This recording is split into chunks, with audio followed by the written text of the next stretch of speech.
Hi అండి అందరికీ welcome to my channel. ఈరోజు కొబ్బరి హల్వా చేస్తున్నానండి. ఒక కప్పు కొబ్బరికి హాఫ్ కప్పు బెల్లం సరిపోతుందండి.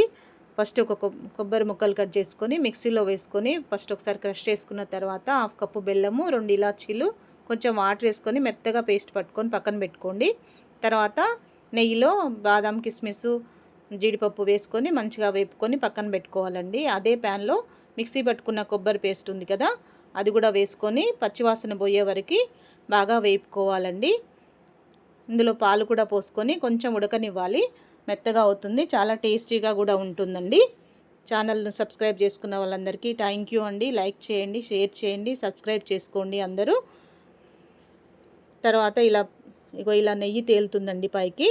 ఇంకా దగ్గరికి అవ్వాలి, కొంచెం దగ్గరికి అయ్యే వరకు కలుపుకుంటూనే ఉండండి. చాలా టేస్టీగా ఉంటుంది, పిల్లలకి చాలా హెల్త్కి చాలా మంచిదండి. ఇలా బాగా దగ్గరికి అవ్వాలండి. తర్వాత జీడిపప్పు, కిస్మిస్ వేపుకున్నాం కదా, గార్నిష్ చేసేసుకోండి. చాలా హెల్త్కి మంచిదండి. థ్యాంక్ యూ అండి.